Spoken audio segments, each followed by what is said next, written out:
तो उन्होंने कहा था जान दे देकर तुझे आबाद करते हैं,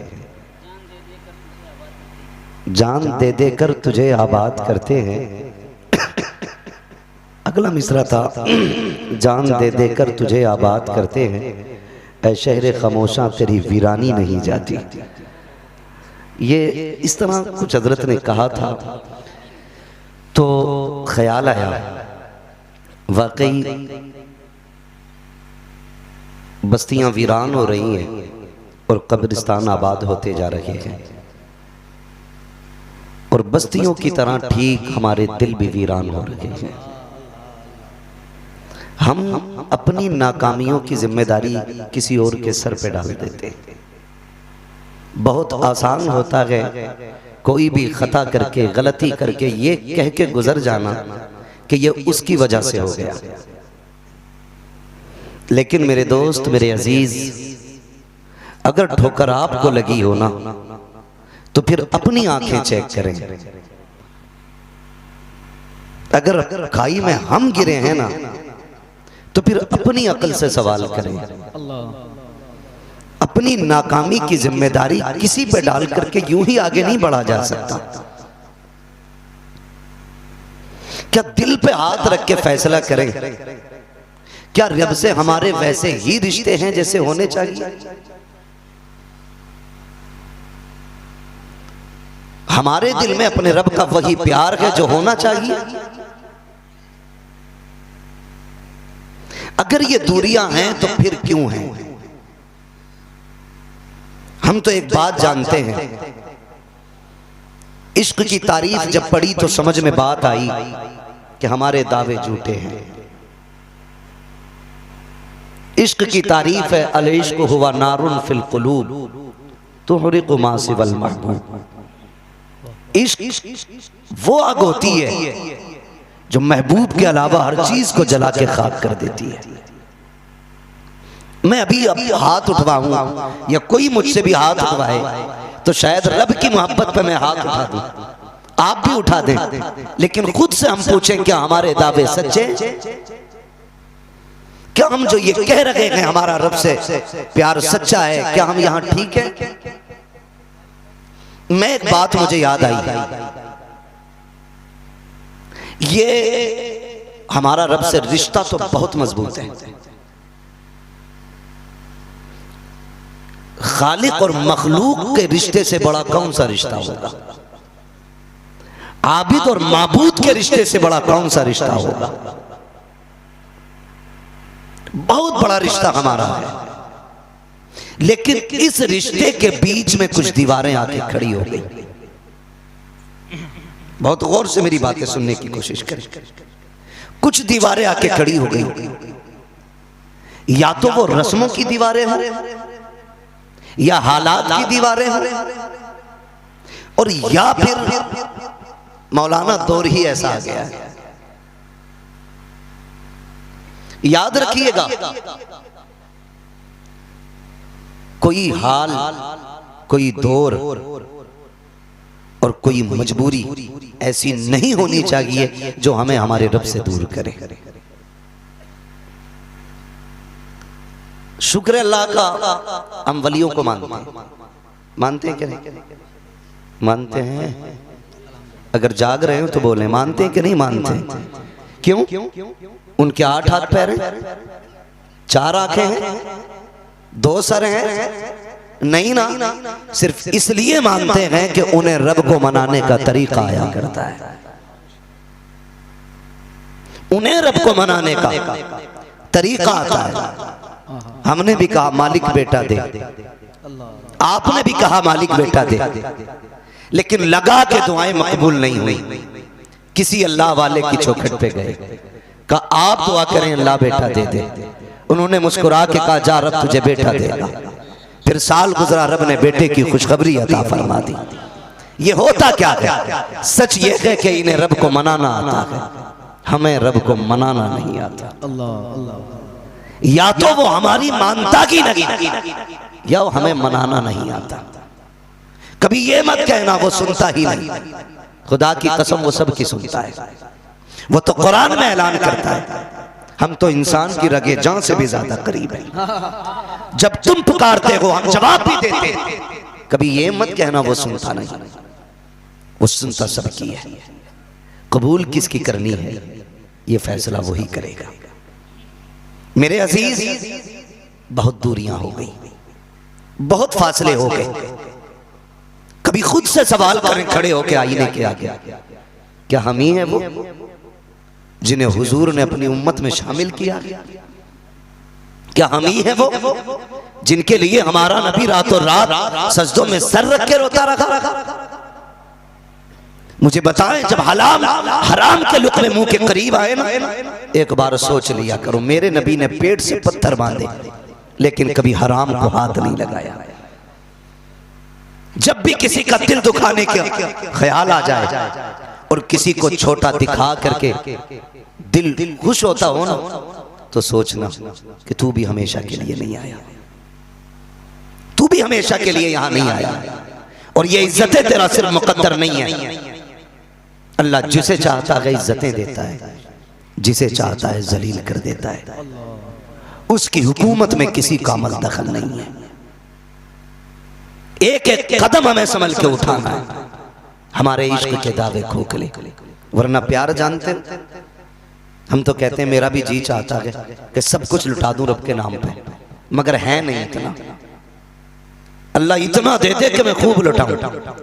हम थोड़े ही से लुटाना शुरू कर दें, अल्लाह उसी को बहुत बना डालेगा। लेकिन हम अपने दिल की बात करें। चलो कभी मस्जिद जाओ, जाते होंगे इंशाअल्लाह मस्जिद ना, उम्मीद करते हैं कि मोमिन मस्जिद जाते हैं कि नहीं मस्जिद में? हाँ, जितने लोगों ने हाथ उठाया अगर इतने ही जाते हैं तो फिर खैरियत ही है। जाते हैं मस्जिद में, और जुमे में तो खैर सभी जाते होंगे। जाते हैं जुमा पढ़ने। जुमा किस दिन आता?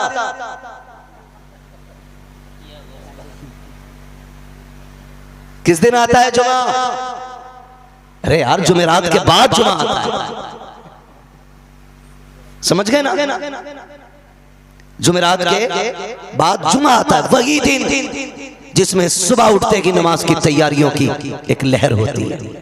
माएं बच्चों को बुला बुला के नहलाती हैं, जल्दी कर, अजान होने वाली है, जल्दी कर, खुतबा होने वाला है। जवान अपनी तैयारी में, बूढ़ी अपनी तैयारी में, सारे अपनी तैयारी में। क्यों ना कहें इस दिन की तैयारी क्यों ना करें, क्योंकि रब ने इस दिन को मोमिनीन के लिए ईद का दिन बना दिया है।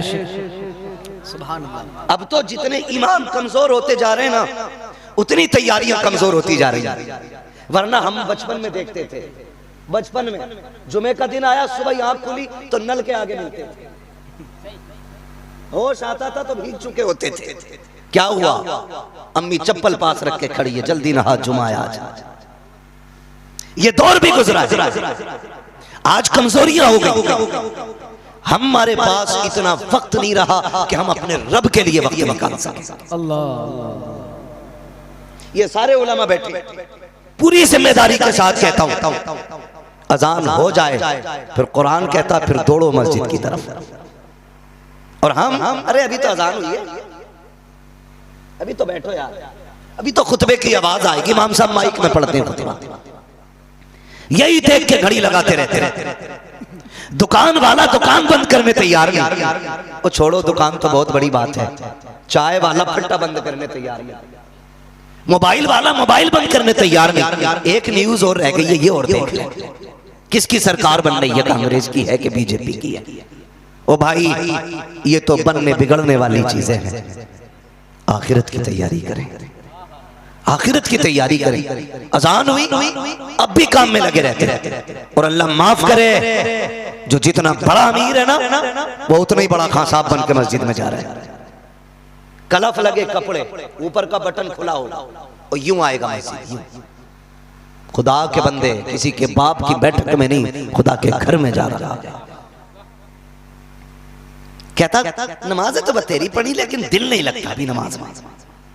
दिल ऐसे नहीं लगता है, दिल तब लगता है जब नजरों में जमाले मुस्तफा हो और ख्यालों में जलाले खुदा हो। फिर देखो नमाज में दिल कैसे लगता है। और मस्जिद में आने के बाद हम तो पैर से इतनी जोर से झटका देते हैं कि आगे बैठे हुए लोग पीछे मुड़ के देखते हैं, तूफान आया है कि जलजला आया है, कोई गिरा है कि संभल के पैर रखा है। ये देख करके हम हैरत से फिर अगर जिसने चंदा ज्यादा दिया होता है तो वो पीछे नहीं रुकता है, वो सफे चीरते हुए आगे जाता है। मस्जिद का अदब सीखो प्यारे। फरमाया गया अगर सफे लग गई हो, आगे जाने का रास्ता ना हो तो फिर जूतियों में बैठ जाया करो। खुदा की कसम अगर गर्दनों के ऊपर से पैर करके जाओगे अल्लाह नाराज हो जाएगा। आजिज़ी के साथ जूतों में बैठ जाओगे, अल्लाह तेरे मुकद्दर में इज्जतों के ताज अता फरमा दे। नारे तकबीर, नारे रिसालत, जश्न ईद मिलादुन नबी, महफिले गौसे आज़म, उलमाए अहले सुन्नत। ये किया करो। जरूरी नहीं है हम खसाब है तो पंखे के नीचे बैठे। यहां तो लग भी गया पंखा, कब्र में कोई पंखा नहीं, कोई ऐसी नहीं है। वहां अगर कब्र ठंडी होगी तो मेरे रब के करम से ठंडी होगी। हाँ, और उम्मीद ना रखना तेरी मेरी इनकी किसी की, कोई किसी के काम नहीं आता है। हम तो शबे कद्र शबे बारात भी एक फैशन के तौर पे मनाने लगे, फैशन के तौर पे। मगरिब के टाइम टंकी फुल, चश्मा तैयार, जैसे ही मगरिब का बात शुरू हुआ रत जगह करना, इशा पढ़े या ना पढ़े चाबी लगाए। इतनी तेज एक्सीलेटर लेते नौजवान कि उसकी आवाज से सुनने वाले को डर लगता, चलाने वाले को डर नहीं लगता है। ये जो गर्मी है ना 18 साल 20 साल की, इस गर्मी को माँ बाप की खिदमत पे खर्च करो। अगर किसी से कहा आहिस्ता चला तो कह तुम्हारा क्या टूटेगी तो मेरी, चल हमारा भी कुछ नहीं। मैं सिर्फ एक बात कहना चाहता हूँ नौजवानों, पहली बात तो हमारा इस्लाम हमें अदब सिखाता है, तरीके सिखाता है। गाड़ी पे बैठने लगो, इस्लाम ने सवारी पे बैठने तक की दुआएं हमें अता की हैं, हवा में उड़ने तक की दुआएं हैं, पानी में तैरने तक की दुआएं हैं। कौन सी दुआ इस्लाम ने हमें नहीं दी है? हम गाड़ी पे बैठते हैं, अल्लाह और उसके रसूल का नाम तो ख्याल तक में नहीं आता है, चाबी लगा करके फुल एक्सीलेटर लेकर के भागते हैं। और मेरे भाई चल मत देख बताने वाले की तरफ, मत सोच उसके बारे में जिसे तेरी टांग की फिक्र हो। इतना सोच लिया करो तुम्हारे घर पे बूढ़े माँ बाप मौजूद हैं, तुम्हारे घर पे बाप को तुम्हारा इंतजार है, माँ को तुम्हारे पलटने का इंतजार है। तुम हमसे कह के चले जाते हो कि क्या हुआ टूटेगी तो हमारी टूटेगी, चल हम तो सुन के चले जाएंगे। लेकिन हम इतना जानते हैं यार, अगर कोई शख्स आम का पौधा लगाए उससे पूछो तो सही इसकी परवरिश क्यों कर रहे हो, का 7 साल के बाद ये फल दे देगा। 7 साल के बाद जिस पेड़ पे फल आते हैं उसको बड़ी मोहब्बत से आदमी सींचता है। अगर कोई पत्ता तोड़ दे तो उससे लड़ जाया करते हैं, कोई उसकी शाख तोड़ दे मालिक लड़ जाता है। मैं कहता हूँ एक आम के पेड़ पर 7 से 8 साल में 4 से 5 साल में फल आता है तो मालिक को दुख होता है, लेकिन एक बेटे को कैसे पाला जाता है सोच भी नहीं सकते हो। खुदा की कसम एक्सीडेंट होगा तेरी टूटेगी, तुझे जब दर्द होगा, जब तेरी पट्टी होगी, पूरी जिंदगी माँ बाप को दर्द रखेगा। हमारे लिए नहीं, इनके लिए नहीं, माँ बाप के लिए सुकून से चला करो, सब्र से चला करो। खुदा की कसम अगर तुम रागत में होगे तो तुम्हारे माँ बाप का कलेजा भी ठंडक महसूस करेगा। क्यों ये महसूस नहीं करते तुम? अगर 120 पे बाइक चल रही हो ना, 90% आधार चेक करो ना करो मुसलमान का बच्चा होगा। ये कंडीशन हमारी कौम की। हम IAS नहीं बन सके, IPS नहीं बन सके, अलबत्ता मौत के कुएं में गाड़ी चलाने वाले बन गए। करना है तो कोई बड़ा काम करो, ऐसा काम करो कि रहती नस्लें तुम्हारे लिए दुआएं करें। ऐसा काम करो कि रहती नस्लें तुम्हारे लिए दुआएं करें। हम मस्जिद में गए, अल्लाह माफ करे पंखा ढूंढता हर आदमी जाके, और कई बार तो डुक चल गया। कुछ दिन पहले अभी खबर वायरल है, सोशल मीडिया वालों ने खूब उछाला, गैरत आनी चाहिए, पूरी मस्जिद में बेल्ट चल रही है। ये हमारे हालात थे जहां ऊंची आवाज तक करने की इजाजत नहीं, वहां गालियां, वहां मारकूट। ये ईमान की कमजोरी नहीं तो और क्या है? मुझे बताओ है क्या ये हमारे ईमान की कमजोरी है। मस्जिद का अदब न करना। फरमाया गया कुर्ब क़यामत की एक निशानी ये भी है कि लोग मस्जिदों में शोर करेंगे। 3 मिनट इमाम लेट हो जाए, जो सबसे 5 वक्त का पक्का नमाजी है ना, पहली आवाज उसकी निकलती है, अभी तक आए नहीं, पहले अगली सब वाले मुड़ के पीछे देखते, फिर पिछली सब वाले। क्या है ये? अगर इमाम को 3 मिनट 5 मिनट लेट हो गया तो कहीं हम आग के शोलों पे तो खड़े नहीं है, मस्जिद में बैठे ना, 3 मिनट बर्दाश्त नहीं कर सकते थे, लेकिन वहीं से शोर शुरू हो जाता है। ना करें, मस्जिद में अदब से आया करें, अदब से आया करें और अदब से बैठा करें। जितना अदब मस्जिद का करोगे, फरमाया गया अगर दिल काले हो गए हो ना तो फिर मस्जिद में झाड़ू लगाओ, अल्लाह तुम्हारे दिल साफ कर डालेगा। लेकिन हम तो झाड़ू लगाने को ऐब समझते हैं, अलग से 6000 रुपए दे के बंदा रखते हैं, झाड़ू तुझे लगानी है। मैं गारंटी देता हूँ, जा जिसकी बेटी के रिश्ते ना होते हो वो मस्जिद के नमाजियों की जूतियां सीधी किया करे, जिसके घर में बरकत ना होती हो वो वजू खाने में झाड़ू लगाया करे, जिसके घर में बरकतें ना हो वो मस्जिद की सफाई किया करे। दिल काले हो गए हैं, खौफे खुदा से नहीं लरसते हैं, तो जाओ मस्जिद की गर्द साफ करो, अल्लाह अपने करम से तुम्हारे दिलों के मैल साफ फरमा देगा। करो मस्जिदों की सफाई, लेकिन करे कौन? वहां भी पंखा बंद कर दिया था किसी ने कुछ दिन पहले, गोली मारी, बंदा ही मार दिया। एक पंखे को लेके इतने झगड़े। ईमान तो ले हम अपने ईमान, यूं तो सैयद भी हो, मिर्जा भी हो, अफगान भी हो, तुम सभी कुछ हो, बताओ कि मुसलमान भी हो। ये डॉक्टर इकबाल ने कहा था। पहचाने अपनी जिम्मेदारियां। मस्जिद में आए तो मैं क्या बात कह रहा था, मस्जिद में भी हम जाते ना तो एक गोलक घूमती, गोलक यहाँ क्या बोलते हैं? गुल्लक, चंदे वाला जो डब्बा होता है उसे कुछ भी बोलो, गुल्लक बोलते हैं ना, उसको आप देखो। हम लोगों ने भी इमामतें की हैं, जब गुल्लक खुलती है ना सबसे फटा नोट मस्जिद के गुल्लक में मिलता है। हाँ खुलवाओ, जाओ कभी देखना। और कह रहा हर जुम्मे को मस्जिद में पैसे दे रही हूं, बरकत नहीं हो रही, शुक्र कर पत्थर नहीं लगा। ऐसे फटे नोट पे तो पत्थर गिर जाने चाहिए। बरकत ढूंढ रहा है, आधे आधे नोट कहां मिलते हैं? कहां मिलते हैं? मस्जिद की गुल्लक में। अपने आप पहनेगा कीमती कपड़ा, नया नोट ऊपर वाली जेब में, यहां को दिखना चाहिए। हाँ कई लोग दिखा दूंगा मैं, पर्स है मगर फिर भी यहां को नोट है, नया नोट, ताकि पता चले पैसे वाला है। मेरे भाई गुल्लक आती है ना, यूं हाथ डाला, पहले तो टूटा हुआ सिक्का देखता है जैसे कोई भिखारी आया हुआ, नहीं मिलता ना फिर मजबूरी में हाथ डालेगा, फिर नोट छांटता उसमें, सबसे गला नोट। 50 दे रहा तो सफ में दिखा के दे रहा, खोलेगा ऐसे सीधा करेगा, फिर ऐसे लेकर बैठा रहेगा, गुल्लक आएगा फिर डालेगा। ये हमारा खुलूस, हाँ ये हमारा इखलास है। जानते हो मोहब्बत में ये नहीं होता। जब तुमने जेब से फटा नोट निकाला ना तो खुदा देख रहा था, नया नोट अपनी जेब में रखा, फर्क कुछ नहीं, नया भी 50 का चलेगा, पुराना भी 50 में चलेगा, लेकिन उससे तेरी मोहब्बत का पता लग गया, तेरे रिश्ते का पता लग गया। मजा तो तब था जब तू नया नोट गोलक में डालता, पुराना जेब में रखता, रब फरिश्तों में तज़किरे करता, देखो ये मुझसे इतना प्यार करता है।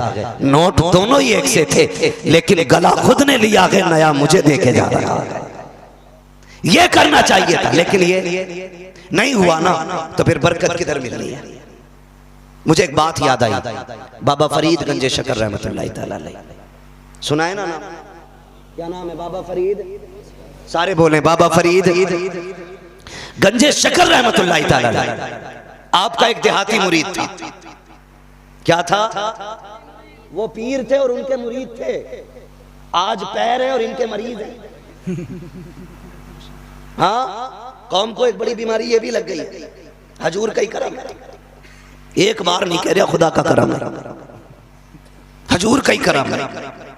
दुकान कैसे चल रही है? बस हजूर का करम है। खेती कैसी हुई? हजूर का करम है। भाई कैसा है? बच्चे ठीक? हाँ हजूर का करम है। भूल गए तुम? भूल गए? याद नहीं रहा? तुमने सिर्फ एक दाना डाला था खेत में, एक दाना। रब ने जमीन का सीना चीर के उसको निकाला, पौधा बना, पौधे का दरख्त बना, पत्ते निकले, फिर उसको हवाओं ने झूले झुलाए। फिर जब उसका जीना लगा तो रब ने उसे चांद की चांदनी से खूबसूरती अता की।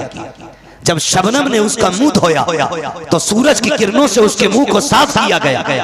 और ये एक दिन नहीं, 4 महीने तक मुसलसल निजाम चलता रहा। फिर रब ने बाली निकाली, बाली पे गिलाफ चढ़ाया, गिलाफ के अंदर एक दाने के बदले में 70 दाने अता किए गए।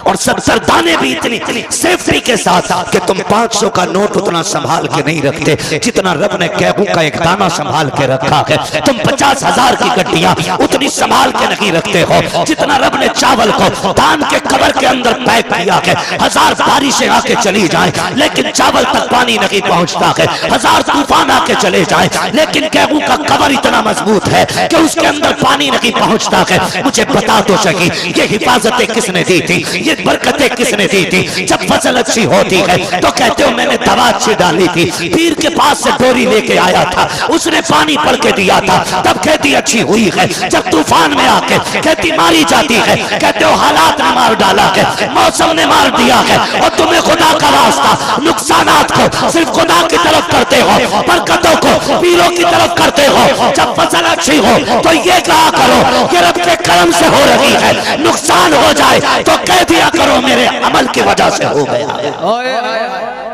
अल्लाह अकबर। जवाब दें भाई सुभान अल्लाह या रसूल अल्लाह, अल्लाह अकबर या रसूल अल्लाह, जिंदाबाद जिंदाबाद। ओ भाई ये सोच कर मत बैठना मैं तुम्हें जन्नत बांट के जाऊंगा। मैं तो कहता हूं जो फ्री जन्नत बांटते हैं उनका नंबर मुझे भी देना, जन्नत मुझे भी चाहिए। हम उनके घर जाके लेके आएंगे। हमें इतना पता जन्नत इतनी सस्ती होती ना तो 313 सर से कफन बांध के बद्र में न उतरे होते। मुश्किल है ओ मेरे अजीज, बात बात में ना रब को ना भूल, अपने रब को याद रखो। माफ कीजिएगा कड़वी बात है कहने लगा हूं नूरे मुजस्सम भाई। हमें बचपन याद है जब महफिलें शुरू होती थी ना तो पहले रब की हम्द से आगाज होता था। आज होता है? होता है? तरतीब ये होती थी, पहले हम्द होती थी फिर नात होती थी। आज सब कुछ खत्म। क्यों? हम अपने तरीके भूलते जा रहे हैं। वो कहा था किसी ने, आज ही अच्छे साउंड आ गए, आज ही को आ गया। पहले बिना माइक के भी मिलादे होती थी। लोग कहते हैं दौर अच्छा है, देखा आवाज कितनी क्लियर आ रही है। मैं कहता हूं वो अंधेरा ही भला था कि कदम राह पे थे, रोशनी लाई है मंजिल से बहुत दूर हमें। आज अल्लाह अल्लाह करने वाले नहीं रहे। महफिलों का आगाज हम्द से होता था, आज पूरी महफिल खत्म हो जाती है, हम्द का एक शेर सुनने नहीं मिलता। ये दुख की बात नहीं है। और ऐसे ही हमारे नजरिए हो गए। पीर भी एक बार नहीं कहता चल अगरबत्ती यहां लगे ना लगे मां के पैर जरूर दबा लिए जाके, वो भी कहने तैयार नहीं। वो कह रहे अम्मा की ड्यूटी लगा दी तो फिर मेरी बारगाह में भीड़ कैसे होगी? हाँ यहां भीड़ कैसे होगी? बस नहीं चलता, वरना ये बीजेपी की तरह 50-50 रुपए में लोग लाके भीड़ करें। ये हालात हमारे होते। अल्लाह वालों की आदत ये होती थी कि वो भीड़ से भागते थे। और आज भीड़ चाहते हैं हम लोग। आज हम चाहते हैं जमघटाओ, लोग हाथ चूमने वाले हो। खुदा की कसम जानते हो, यकदरगीर मोहकमगीर, एक पकड़ो मजबूती से पकड़ो, एक पकड़ो मजबूती से पकड़ो। हमारे रिश्ते कमजोर हो गए, रिश्ते कमजोर तो पीर हुए कि बाबा फरीदगंज शकर रहमतुल्लाह तआला। और आज ना पीर बनना बहुत आसान भी है। अब्बा मरे बेटे को पगड़ी बांध के बैठा दो, ऐसा लगता है कि ये पीरा मुरीदी का मसला नहीं, ये जायदाद का मसला है। कि विरासत तो तुम्हें ही मिलनी है, नाती तो पूरी कर लो इसे। नमाज हाफिज जी याद करा देंगे, दुआ मौलाना याद करा देंगे, और चलाने के लिए तो बेवकूफ मुरीद हैं ही। एक मसला पीर से नहीं पूछेगा। हाँ सही बता रहा हूं, कितने पीर ऐसे हैं अगर पूछ लो इस्तिंजा करने का तरीका नहीं आता, और अपने आप को गजाली तौला समझे बैठे। ऐसे धोखे में डूब गए हम जाकर के। यही मसला मुरीदों का भी। हम भी मुरीद होते टाइम पूछे, सोचते हैं कि मुरीद हो जाओ, डोरी तो मिलती रहेगी, तावीज होता रहेगा, यही असल है। नहीं, दिल देना है तो फिर दो दे, और ऐसा दो कि दिल में सिर्फ वही रहे तुम जिसे दिल दे रखे हो। हजरत बाबा फरीदगंज शकर रहमतुल्लाह तआला, इस पंखे को उधर घुमा दो भाई थोड़ा। क्या नाम लिया? बाबा फरीदगंज शकर रहमतुल्लाह तआला। आपका ना एक मुरीद था, मुरीद साल में एक बार आता था मिलने के लिए। कितने दिन? अब सारे ही पंखा बंद करेंगे क्या? कितने दिन में आता था मुरीद? कितने दिन में? एक साल में एक मर्तबा। लेकिन मुरीद की आदत ये थी, जब आता था तो खाली हाथ नहीं आता था। तो जो है सारे लोगों की, खाली हाथ नहीं आता था। समझे, हम अपनी जिंदगी में गौर करें, खाली वाह से काम नहीं चलेगा, हमें रवैये बदलने पड़ेंगे, तरीके बदलने पड़ेंगे। आता था ना तो साल में एक बार, और हजरत अकेला नहीं आता था, वो साथ में ना पीर के लिए तोहफे में एक लुंगी लेके आता था। लुंगी बाबा फरीद के लिए, देहाती था, उसके इलाके में लुंगी का कपड़ा अच्छा होता था, वो लेके आया करता था। एक साल वो नहीं आया। क्यों नहीं आया जानते हो? इसलिए नहीं आया कि उसके पास लुंगी खरीदने का पैसा नहीं था। इसलिए नहीं आया कि उसके पास पैसा ताकि नहीं लुंगी खरीदने का। उसने एक साल बहुत मेहनत की, बहुत मेहनत की। दूसरे साल में उसने 2 लुंगी खरीदी, एक पिछले साल की और एक मौजूदा साल की। अब के साल 2 लुंगी लेकर के पीर की बारगाह में गया और जाके सलाम किया। सलाम करने के बाद ना हुजूर ये तोहफा लाया, तोहफा लाया। पीर साहब के जुमले सुने, कहने लगे यार पिछले साल क्यों नहीं आए थे?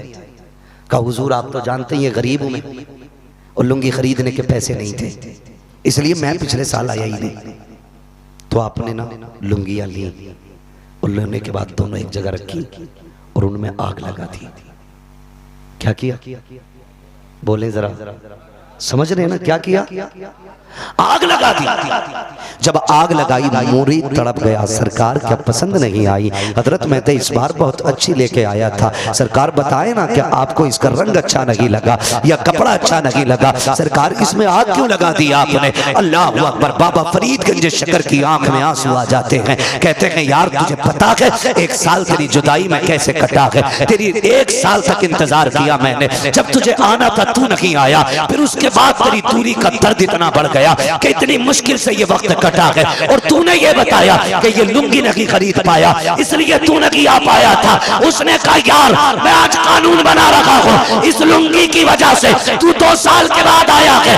मैं ये कहता हूँ उस चीज को आग लगा दो जो यार को यार से जुदा कर दे। मैं कहना चाहता हूँ जो चीज उम्मत को मुस्तफा से जुदा कर दे उसे भी आग लगा दो, जो बंदे को खुदा से जुदा कर दे उसे भी आग लगा दो। वो काम करो जिससे खुदा भी राजी हो जाए, मुस्तफा भी राजी हो जाए। नारे तकबीर, नारे रिसालत, जश्न ईद मिलादुन नबी, जश्न ईद मिलादुन नबी, मसलके आला हजरत। तो ये हमारे बीच बहुत सारी चीजें आ गई। एक बात कही जाती है क्या करें मजबूरी, ये दौर ऐसा है, दौर को बदनाम करते हैं। हम लोग कहते हैं क्या करें मजबूरी हमारी, वक्त ही ऐसा चल रहा है, नहीं कर सकते। वो कहते हैं मौलाना हालात के साथ चलो वरना नहीं रह पाओगे दुनिया में। मैंने कहा तुझे पता नहीं है, हुजूर के गुलाम वक्त के साथ नहीं चलते, वक्त हुजूर के गुलामों के साथ चला करता है। हाँ, अगर वक्त बिगड़ेगा तो क्या आप सच भी नहीं कहोगे? वक्त बदलेगा तो क्या आप हक भी नहीं कहोगे? वक्त कोई भी हो, बुरे से बुरा वक्त भी उस वक्त से ज्यादा बुरा नहीं हो सकता जब सिर्फ 39 ने कलमा पढ़ा था। 40वें की बारी थी, उससे बुरा वक्त कब आएगा?